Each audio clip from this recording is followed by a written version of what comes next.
Hey dudes, welcome to Splat from the Past, the only 80s themed horror and sci fi show where things can get totally radical. Now, today I will be welcoming a gorgeous lady named Lena Pousette. She did the 1980 horror cult classic Blood Beach, and she's been in lots of other stuff as well. Xanadu, the classic Olivia Newton-John musical, the classic Steve Martin romantic comedy, The Lonely Guy. She guest starred on a lot of Stephen J. Cannell series like Hunter, Riptide, The A-Team. She was on an episode Night Court, and then she transitioned into writing, producing, directing short feature films. And I'm going to have her on the show today to talk about all that stuff. And it's going to be pretty good. I can't wait. You know me, I love the journeyman. So, yeah, here is my interview with Lena Pousette.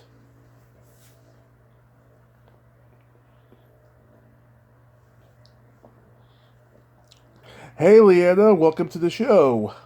Oh, thank you. How are you? I am good. How are you? I'm fantastic. Fantastic. Well, you sound fantastic. Yeah. This is such a great honor. Thank you for taking the time today. Well, of course. It's fun. Yes. So, going back in time, did you gravitate toward acting early on in your childhood?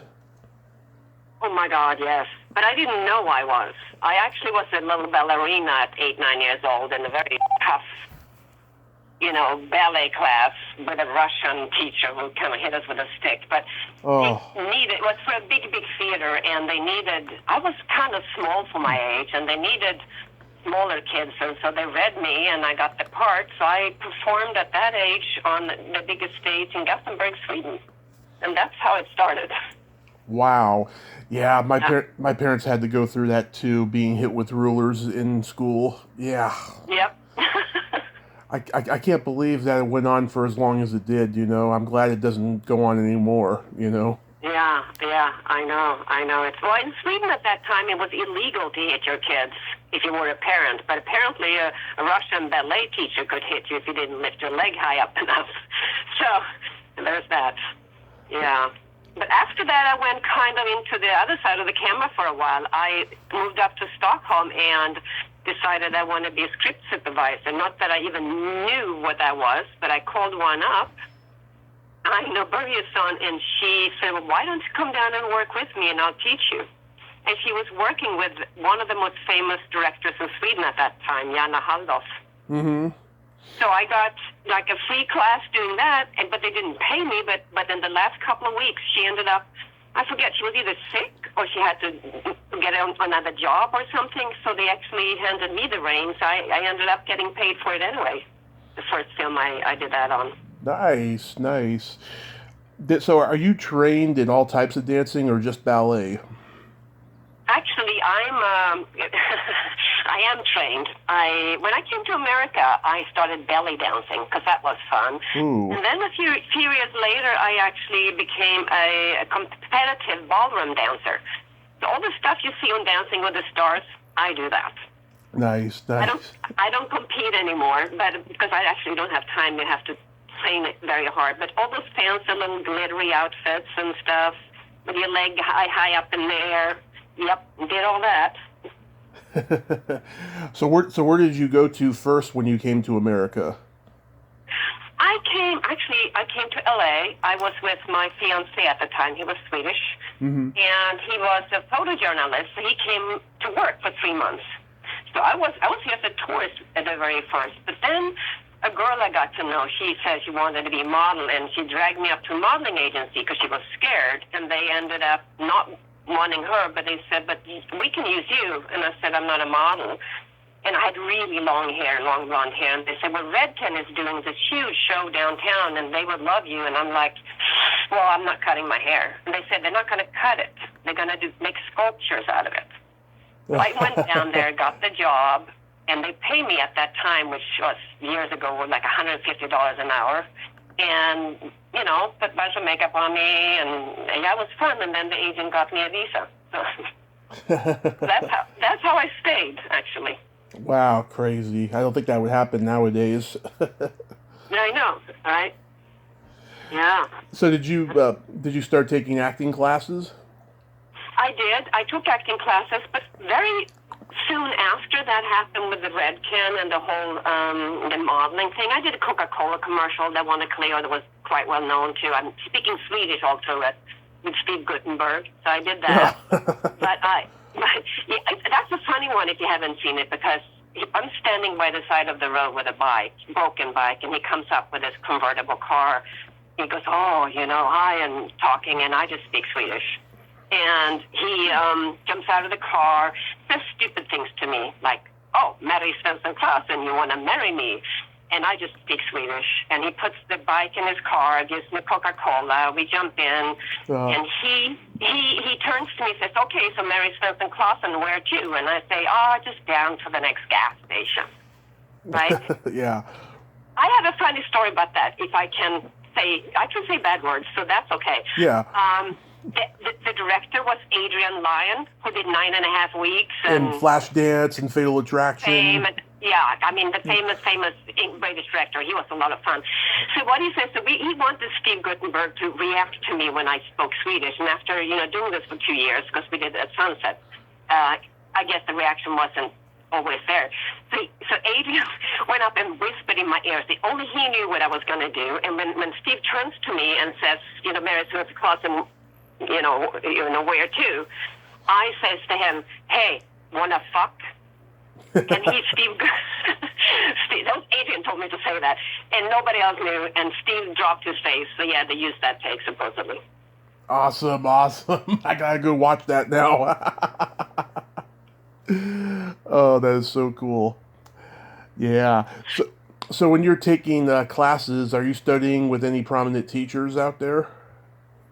I'm not now. I used to study with all sorts of different teachers. One was Vincent Chase, and there's all sorts of different ones for different reasons. Mm-hmm. I did stage quite a bit too, and I also directed a little bit, small things on stage, and that's mainly what I did. But I worked a lot. I did a lot of TV, but it's kind of funny how when I first got into TV, film here. I was skating down in Venice, and this is soon after I got that visa. I was skating in some crazy outfit, because I dance on skates. I was doing skating stuff. So this guy comes up to me, and he goes, "We're doing a movie, and I want you in it." And I kind of just looked at him with a smile, says, "Yeah, sure." Yeah, right. And he says, no, I'm serious. And this was Kenny Ortega, who did the choreography for Dirty Dancing. And Hocus Pocus, yeah. Yeah, and he's a famous director. And he's saying that, he says, you have to go to the nice roller skating rink, and you have to be in the, in the audition, but you have the job already. So I went there, and I had the job. And then I haven't talked to him in years, but we were friends for a while. And so I worked on Xanadu every day, right? Right. In the daytime. And I had my own little scene with Gene Kelly. I had this very cute, tiny little outfit on, little shorts and a little top, part top. And they had me, so remember, I just came from Sweden not long before this, right? They had me hanging in a clothing rack. You can see this, and somebody just sent this to me the other day, and saying, we found you in Xanadu. So he comes up, and the director says to me, okay, now we want you to undulate. I'm hanging kind of with my hands here and my feet, there, so like an animal somebody has shot or something, basically, right, from the garden, from the thing. So this says, okay, I want you to undulate. And I just look at him and says, what is undulate? So here's these guys on the crew. They were blushing because they weren't sure how they could tell me what I was supposed to do. Yeah. Right? They were all like laughing and looking at each other like, how do we explain that? So the DP actually said, he says, what he wants you to do is move like the ocean. Just move like a wave, like an ocean. Oh my God! What did you? Were you allowed to talk to Gene Kelly? Yeah. Yeah. What was he like? No, he was very nice. He was a good skater. He was on skates, and it was an honor. I mean, I didn't sit and hang with him every day, but I talked to him, and we had that little scene because he comes up, and I, smile at him and do my little thing and jump down. Yeah. But he was great. and it was just an honor to meet him because he didn't. I don't know how much longer he lived after that. I mean, he's been around forever, and what a dancer. Yeah, well, John and yeah, was in it, and yeah, it was a great. The funny part too was that was daytime. Mm-hmm. So nighttime, I did another film because during the time I was on Xanadu for many weeks. It was a long shoot, and my fiance at the time had a friend called Jay Saunders that was a producer, and we went to a party at his house, and he calls me up after that and says, "You're an actress, right?" And I said, "Yes." I said, "Well, I have a part that I have a hard time casting, and can you come down and read for it?" I said, "Sure." And he says, "Well, the one thing is that the lead guy is not very tall, so you need to wear flats." I'm like, "I'm cool to do that." And so I went down and read. It was for Blood Beach. Yep. And yeah, and I got the part. And then they say to me, "Okay, so we're going to Taft-Hartley you." And I'd say, "What's that?" And they look at me like, "You're an actor." "Yes, but I don't, what's that?" They say, "It's union, Screen Actors Guild." And I said, "What's that?" Because I didn't know. I basically came off the flight from Sweden 3-4 months before that. So, yeah. Wow. Okay, before we get into Blood Beach, though, I was curious, though, did you get to talk to Olivia Newton-John much?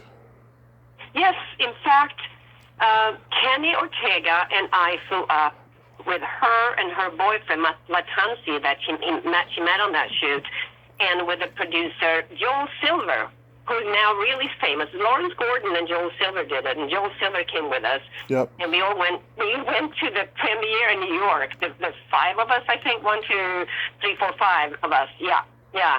And I think Olivia was wearing this very weird wig, so nobody would recognize her. And, it was so weird that people did recognize her because she was wearing this weird wig. It was like an afro, like a blonde afro or something. Yeah. And so I talked to her. She was very nice.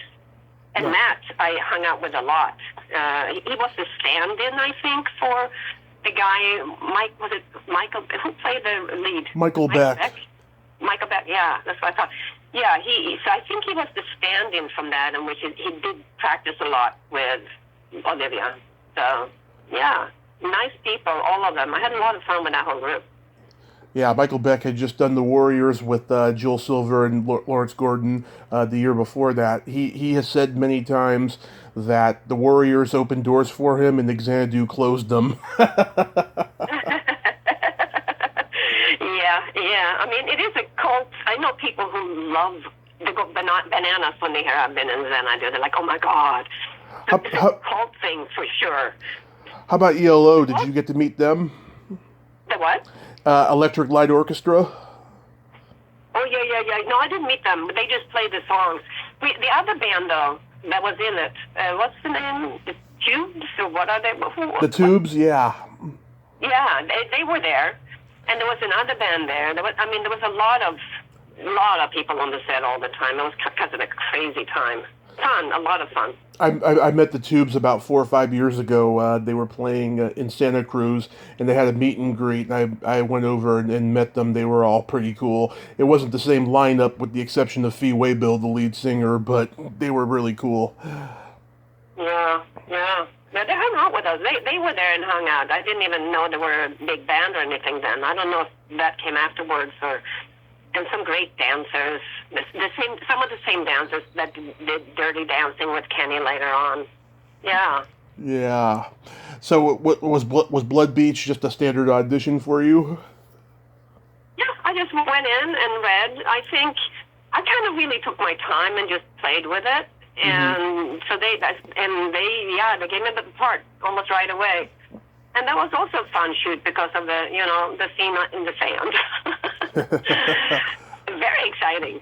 Yeah. Yeah. What was it like working with Burt Young? Oh, I loved him. Yeah. I don't think I was on the set with him, but we were at parties together. And also, what's his name? The guy who did the composer. I talked a lot to him. Let me look him up. Yeah. I think was it the guy who did the Mission Impossible TV show, maybe? Oh, Lalo Schifrin? Let me see. No, and that doesn't, no. Gil Melee. No. it was somebody else, so I thought. Weird. Yeah, it says here Gil Millet. And I also see Neil Canton was the associate producer. He later produced Back to the Future. Ah. Huh. Yeah. Yeah. I mean, yeah. That was a fun thing, too. Because the same thing there. I went to screenings with, I actually went to an award show with one of the producers and the director and Carol, who was, I think, casting director or maybe one of the producers in that. Mm-hmm. Yeah. That, fun times, yes. At that point, I was shooting Xanadu during the day and that one, Blood Beach, at night for a few days there. That's crazy. I know an actress, she was shooting Days of Our Lives during the day and a big studio movie at night. That's a lot of work. I did Days of Our Lives too. I did a lot of TV, a lot of soap. I did Santa Barbara, which I now live in, which is kind of funny. I've played so many Russian spies, the Russian spy and the French mistresses, and Swedish nannies. I mean, all those Germans and Italians, and I think I played most countries. Yeah. And John Saxon, we just lost. He was so great in everything he was ever in. He was. That's somebody else that I talked to a lot at the parties and hung out with that one. Yeah, yes. Daryl Fetty, who played Hoagie, I'm thinking about reaching out to him. I know he's on Facebook. Wait, who? What's this? Daryl Fetty, who played Hoagie in the movie. Uh-huh. Yeah, I haven't talked to any of those people in years, actually. Well, the director, Jeffrey Bloom, he's a photographer now. Like a still photographer or a film photographer? Uh-huh, interesting. Yeah, he's a still photographer. Yeah, he did the movie adaptation of Flowers in the Attic in '87, which so many people don't like because it's not like the book at all. What do you think was eating the people in the sand? I know, because I was eaten. What I think? Yeah. It's a huge worm, and then when they blow it up, there's, the sequel should have been thousands, maybe even millions of them. Yeah, I was thinking maybe it was that, or maybe even a sand shark. Ooh, I never even thought of that. That'd be kind of cool with the fin sticking up somewhere. Yeah. It was a pretty original concept for a horror movie at that time when there were so many slasher movies coming out year after year, in that time after Halloween and Friday the 13th hit. Yeah, because you don't see the monster. I mean, who makes a horror movie where you don't even see the monster? That's scary in its own right, so not seeing it becomes its own character, kind of. You see what you do see is the little thing with the sand that it's there. Yeah. And that's another funny thing, like when we went to I don't think it was the opening, I think it was, we just walked into theaters to with the producers and Jeffrey to watch it and see the reactions. And when I start running out in the sand and chasing my hat, people go, "Oh no, don't go out there." Yeah. Did you know Julie Dolan? No, no. Yeah, I spent like half a year trying to reach out, trying to get her on the show, and a couple weeks ago, she just told me flat out she didn't want to do it after just, getting my hopes up all year long and stuff, and then that's why I gotta find somebody else from this movie if there is any, because I had seen that she was booked for a convention that happened like around quarantine started, and so that's why I had reached out to her and stuff, and I was glad to get in touch with you. Yeah. That's cool. Yeah. But then you got to work with Steve Martin in The Lonely Guy. I did, and that was fun too. Yeah. I heard he's a very serious guy. I mean, it's not like he was cracking jokes on the set. Yeah. I mean, I think he's a very funny guy and very out there. It's his own comedy thing, but yeah, it's not like, I think most of the comedians that I have met, or the people that are well known for the comedy, they are usually not that funny. It's almost like some of them are introverts. Some of them are, but Yeah, I think people, I don't know if they save it up or they just turn on and off, maybe. Yeah, I mean, I did stand-up comedy for 10 years, and I can tell you, I'm that kind of a guy. I'm kind of introvert when I'm not performing, and when I'm amongst a group of friends, I can turn on the humor like that, in front of Hmm. people and stuff. But comedians are generally very miserable and insecure. No, no, no, but so, interesting. So is that because if you're on stage, you kind of take on another persona? A lot Yes. of actors are like that. Like they can do anything on stage, but in their own lives they're very shy. So it gives them an excuse to, because it's not me. It's not me doing it. You can't blame me for that one, Yeah. right? Yeah, Yeah. because stand-up comedy it's a lot like acting, but when you're a comedian who acts in a movie, it's a totally different ball game, and a lot of comedians can't pull it off. Some can, obviously, but some of them really can't, and so that's why they have to really hone their craft at acting. Hmm. It's interesting too, though, because I've been on a lot of development teams because I write a lot. So I'm Yeah. on a development team now for contained films because that's obviously what's going to happen for the foreseeable future. Even studios are looking for contained films because each day player you have is got to be quarantined for 2 weeks. Same thing with Animal. You have Humane Society, and with kids you have Guardians. So it gets kind of crazy. So you have to think about what you write. But as far as they contain, we watch a lot of films that are contained, and then you watch films and see what they're doing. Old films, not new ones, but seeing what works. How setups are and structure and so forth. So I watched the American version on Death at the Funeral, Hmm.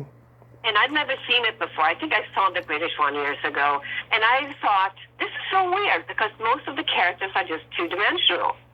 The relationship between the brothers worked because they had the big wounds from childhood and what was going on. But it was interesting, and then I realized they were all comedians. So they Hmm. were basically more or less playing themselves, probably. And I'm not saying that they are two-dimensional, but I'm saying they're doing what they do on stage, probably.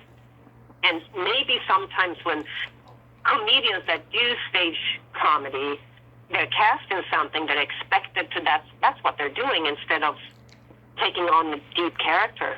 I don't know. Yeah, it's a very tricky, weird thing. I think.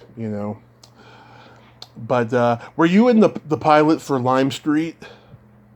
Yeah, well, I wasn't on 9th Street, and Robert Wagner was amazing. I mean, he basically told me to not direct the scene, but because I had to cry. I faked cry because my character is lying.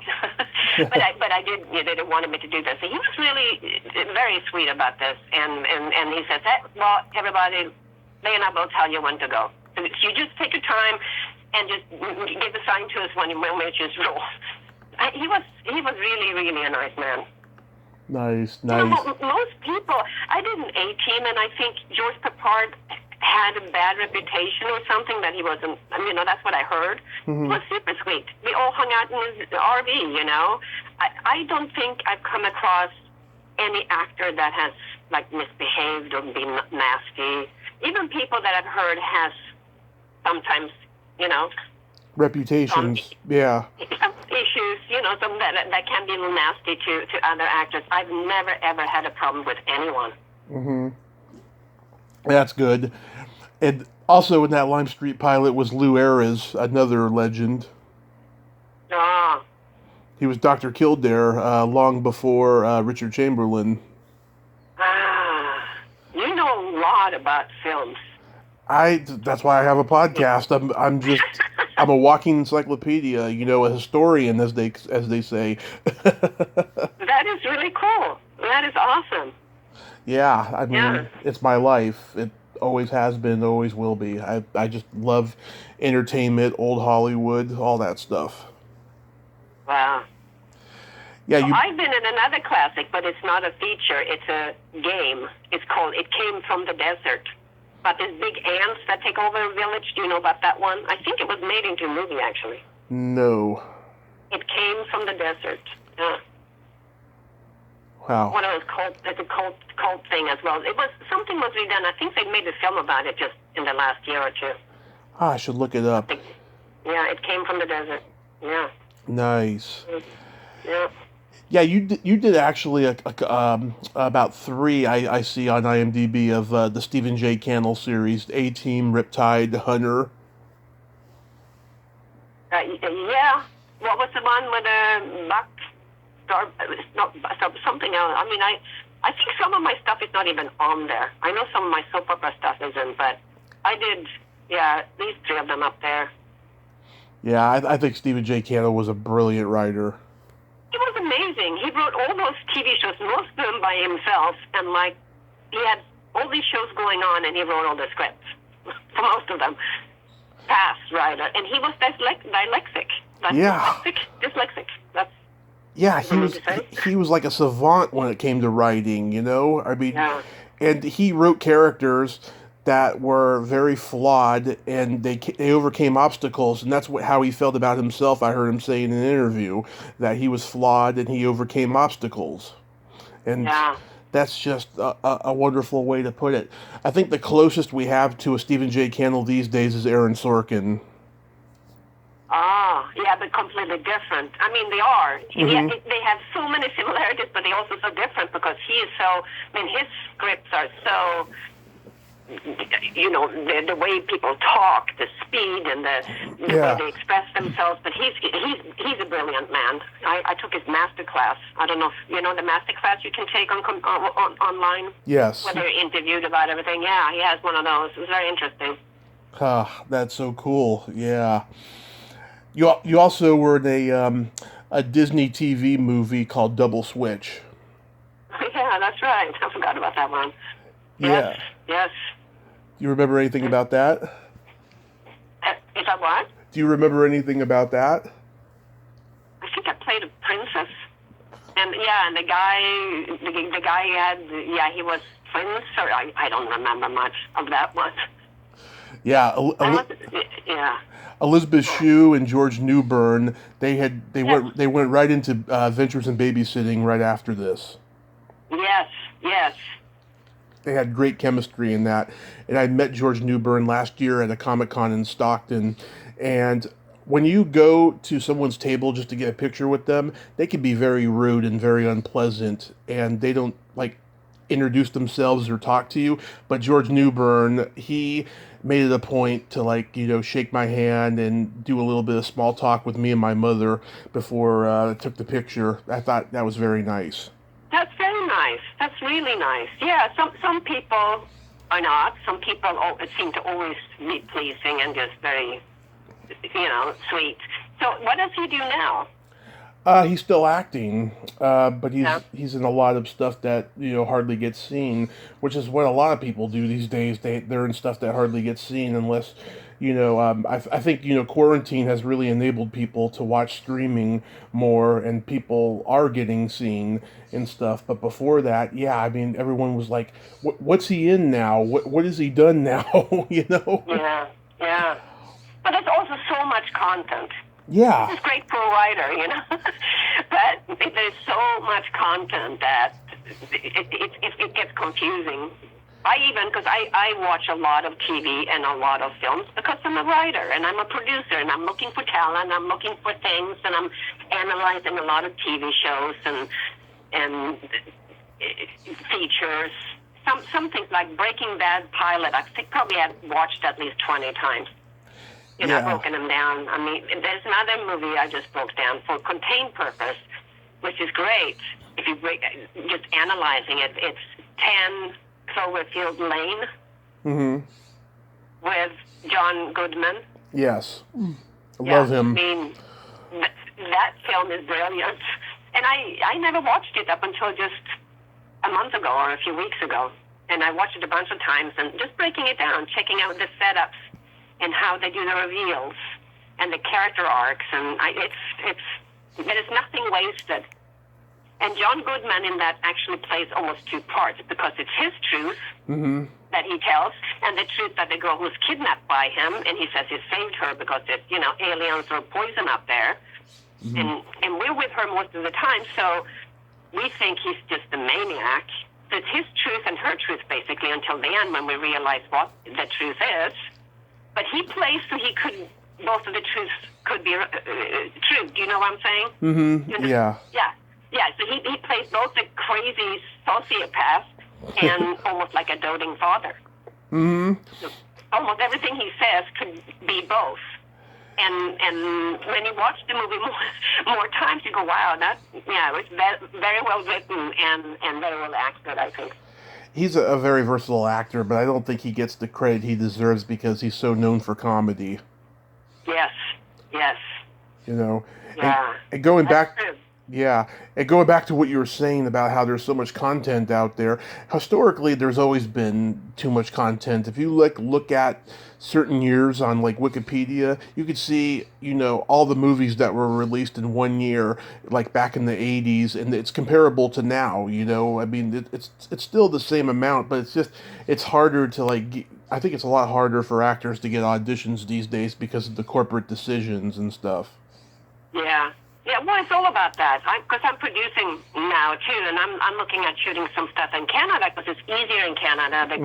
They don't quarantine people there. They quarantine Americans coming in. But if let's say I use actors from Canada, they don't have to be quarantined. The crew doesn't have to be quarantined. Yeah. And the tax incentives for shooting up there are huge, both for British Columbia and Canada as a whole. So it's an amazing deal. So that's what people do. So you can, pick a few actors from here and quarantine those and rehearse them. So that's kind of what's going on. But when you do that and you get investors, you really need to look at where they're going to be shown, in China or Africa or Norway or wherever, and what actors are popular where, depending on where all the TV shows and features are. It's pretty interesting because you can think some brilliant actors that I want to use, and the guy that does distribution says, well, he's brilliant, but he's not going to sell China. He's not going to do anything for you in China. Yeah, everybody's going to Canada or Georgia to shoot films because of the tax in LA now. Yeah. Which is insane. Yeah. That is so insane. Movies are meant to be made in Hollywood. Yeah, I know. It's changing times, and we'll see what happens. With I thought they were going to start trying to bring filming back to LA, which they should. Yeah. But okay, so I don't know if you know about this or you want to talk about this, but I just so in love with this idea. Uh-huh. Unreal Engine 5 or Unreal Engine. You know much about that? Mm-mm. Okay, Unreal Engine is Epic Games. So they have this. Mandalorian was shot with this. Uh-huh. Because I've produced and written interactive games, and I've done director development in games and things like that for Time Warner, for example. But so I'm really interested in virtual reality. So this engine will shoot a location in virtual reality, and then with this they go on stages, and you have that virtual reality location in there. So it's not green screen anymore. They do it with LED lights. Mm-hmm. And so if you look, there's links you can look at. Look at Unreal Engine Mandalorian, and see how they do it. It's fascinating. Okay, I'll check it out. So you can basically, instead of taking a whole crew, because right now one of the projects I have is a female Rambo hunts poachers in Africa, Tarantino style. Mm-hmm. So we have a feature in a TV show. So instead of taking a crew and all the actors down to Africa, you could go there with a skeleton crew and just shoot locations and then shoot everything on a stage, essentially, with that. That's interesting. Yeah, I'll check that out. Yeah. You did a couple episodes of Night Court. Yes. I wanted to bring that up. To me, it was one of the funniest shows ever. I loved Night Court. Brilliant. I had a lot of fun. Great people, great guys. Harry was great. I'm a magician, and so was Harry. So we're both members of Magic Castle. So that was kind of fun thing to talk about. And you're a member of Magic Castle?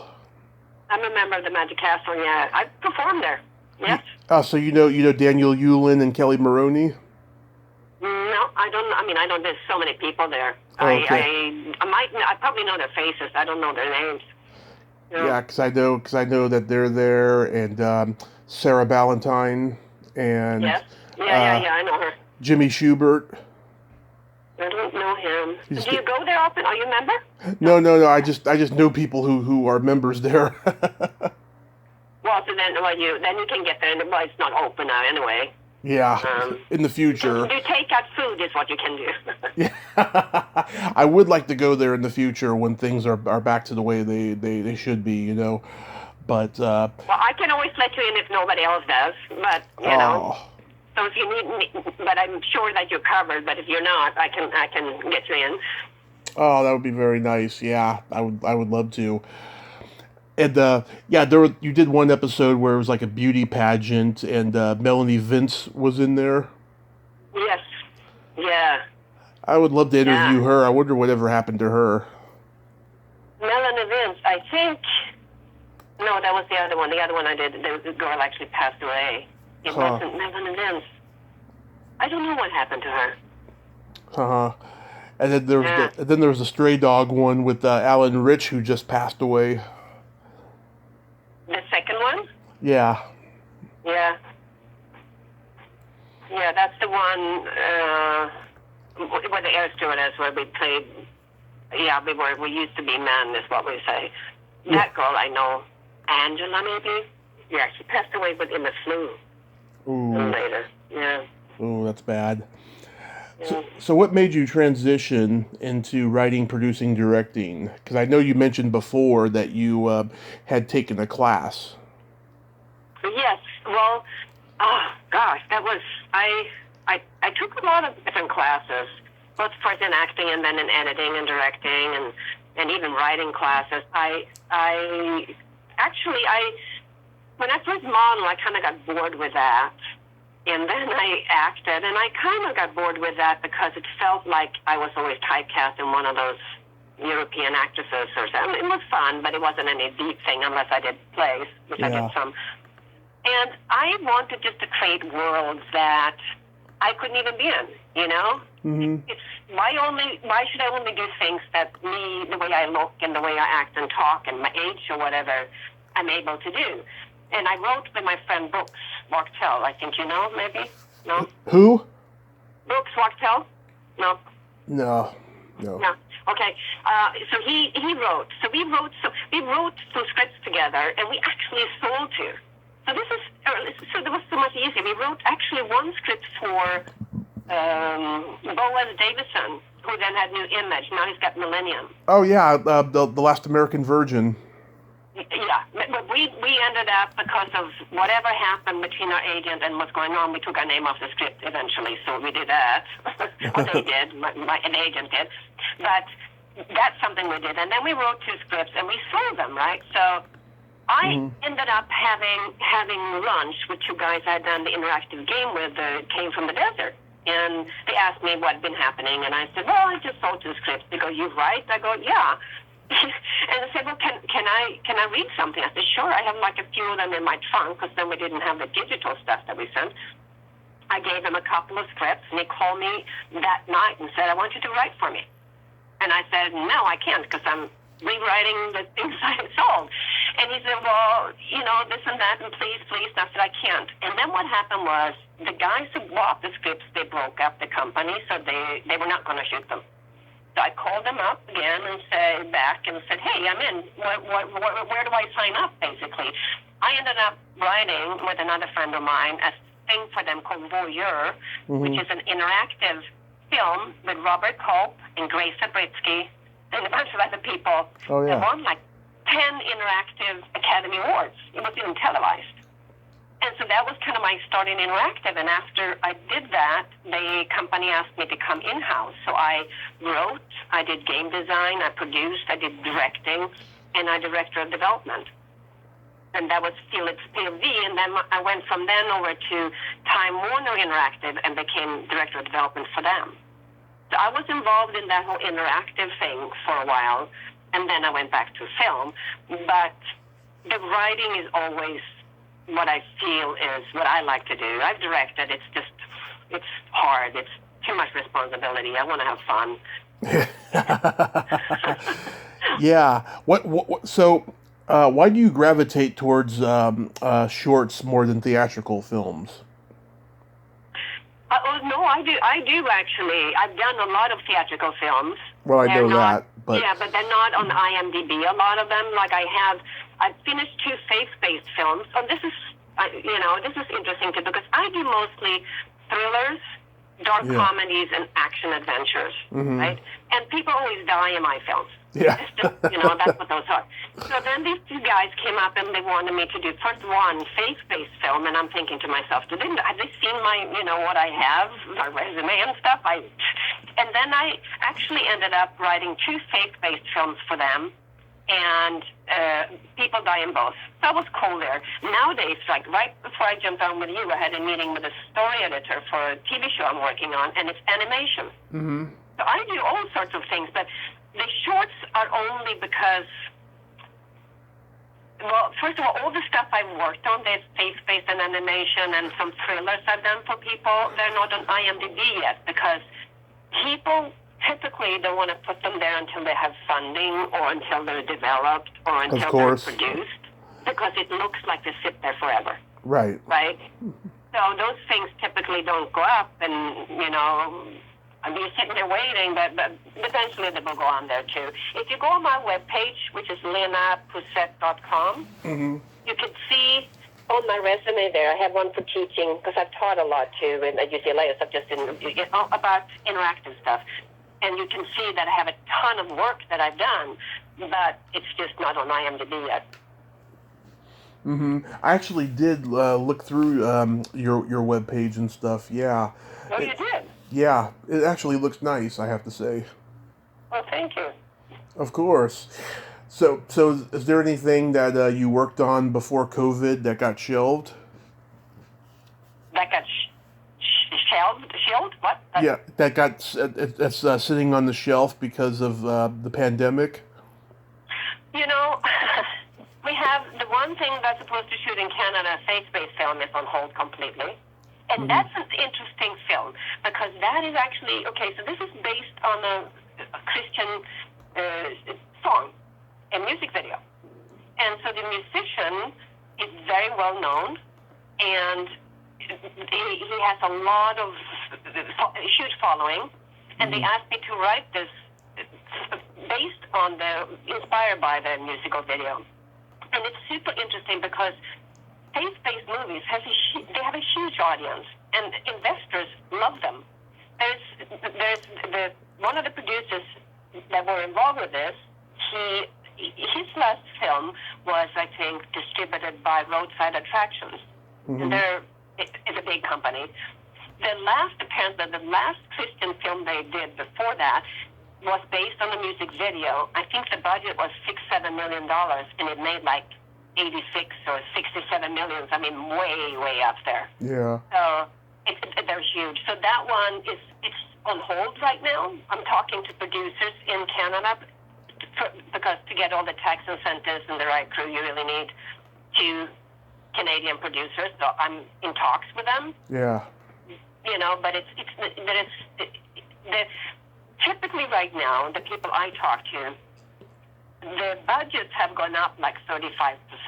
To do testing, to do masks, to do quarantining, because if I bring up, let's say I shoot most of the actors in Canada, I have them there, I cast from their actors, and I take the 3 lead actors from California, they will have to be in quarantine for 2 weeks, and you have to pay for their time while in quarantine, their day rate or whatever, right?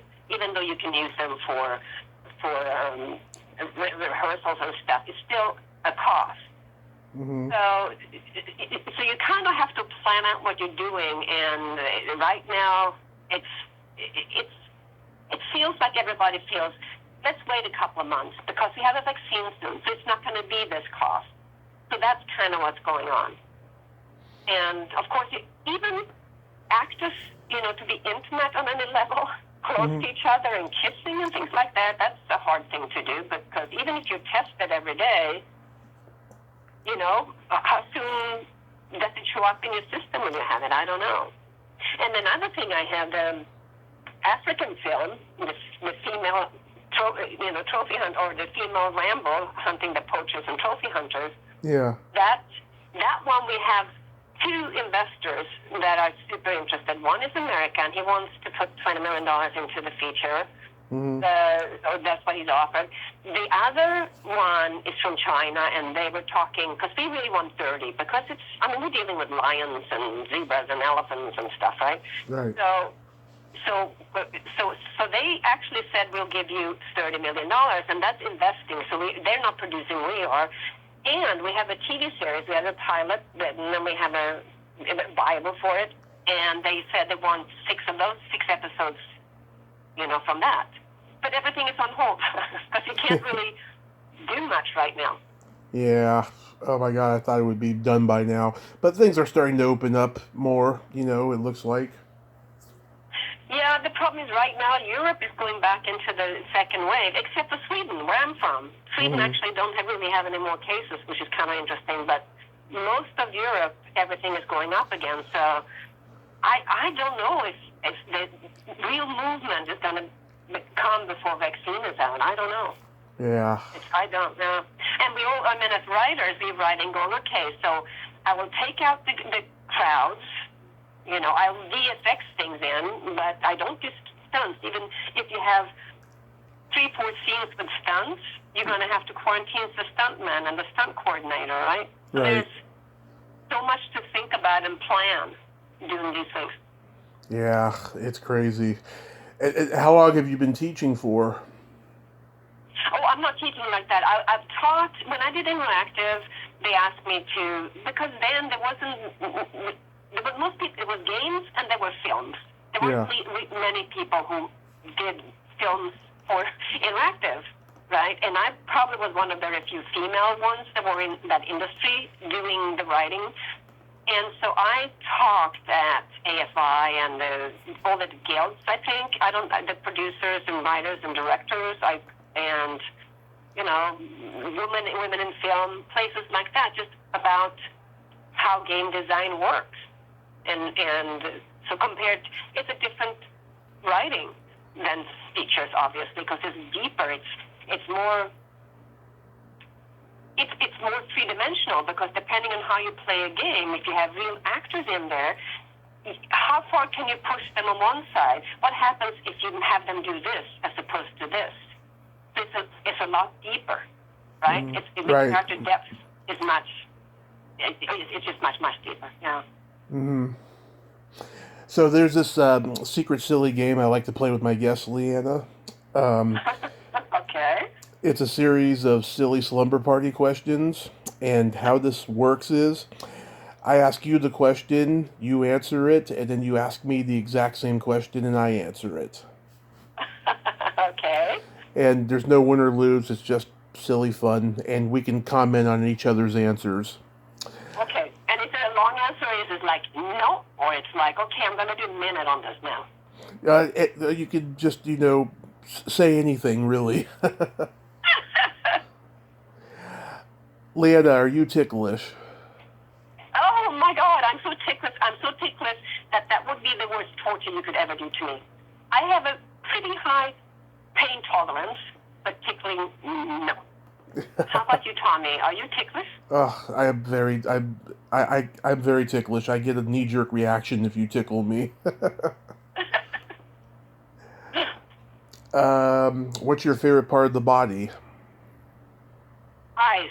Because, they're the soul. They're the window to the soul. And, yes, and if people lie or are untruthful, and also, because you can tell, and also, there is, okay, so I'm going to say this. Mm-hmm. If you look into a dog's eye, what do you see? There's no ego in there, right? Right. It's kind of just love. It's just love. Right. Right. So it's really part of your soul and who you are. So a lot of times you can tell who people are by looking at eyes. Just think of dogs. And what's your favorite body part, Tommy? The belly button. With or without fuzz? Without. Yeah. Inner or outer? Inner or outer? Outie. Innie or outie? I have an innie. Okay. So you're talking about your favorite part of your body, or in general? In general, yeah. All right. I love looking at people's belly buttons. Well, that's so funny. I never even thought of that as a body part. Mm-hmm. Think of that as kind of like a scar in a sense, isn't it? Yeah. Well, it's a scar. It can be kind of a body part, especially if you have an Audi, Yeah, sure. Yeah. What color are your toenails painted? They're painted very pale pink, and it's actually flaking off horribly, and I'm happy we're not doing a Zoom where I had to hold them up. Really? What about you? What kind of paint do you have on your toenails?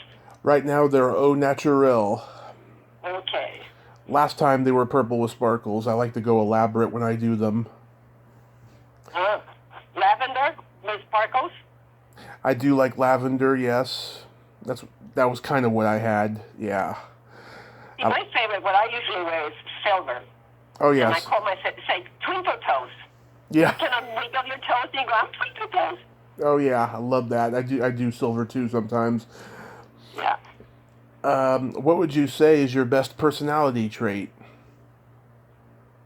I'm super positive, but not obnoxiously positive. Mm-hmm. I have two. I think that one, and I am compassionate. I do love to help people. Okay, so I like to help people more than I like to get something from people. If you think about it, if people give you something, then you get happy maybe, or maybe not, because I have enough stuff. I don't need anything else, right? Right. But if I give you something and I see that you're happy, then that makes me happy too, right? Right.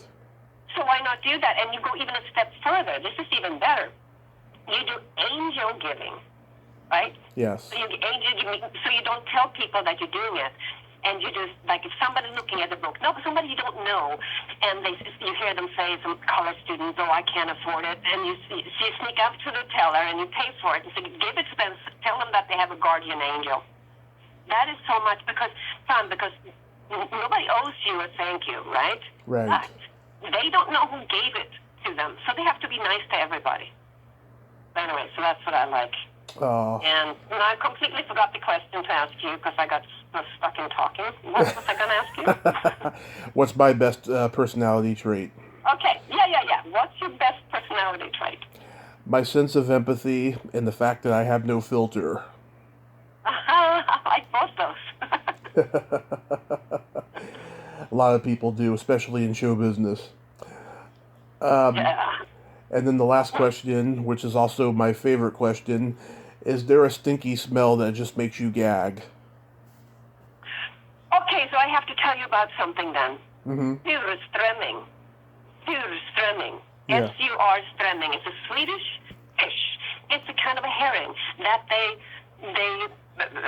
ferment for 6 months, right? Yeah. Right. And the can is actually starts out flat, but by the time you open it, it's like a football. Mm-hmm. And it goes, and the stink is from a freshly opened can is so putrid that you are not even allowed to eat that in the city. You have to eat that in the country. Yeah. And you can only eat it in the month of August. And here's a funny little tip for you. Uh-huh. BuzzFeed did this taste test for surströmming in the LA office, right? Yeah. And they actually had to evacuate their whole building because of the smell. You should go online and look at the BuzzFeed video. BuzzFeed video Swedish surströmming taste test. It's funny. So but I actually like it. So that's probably not the one. I don't know if I have. I don't know what's in. I like surströmming, so I don't mind that taste. It smells. I do like rotted eggs probably. Something rotting eggs. Yeah. Also. What about you? What is your smell that you absolutely hate? It's either farts or feet. Feet too, huh? Does it depend on whose feet it is? Yeah.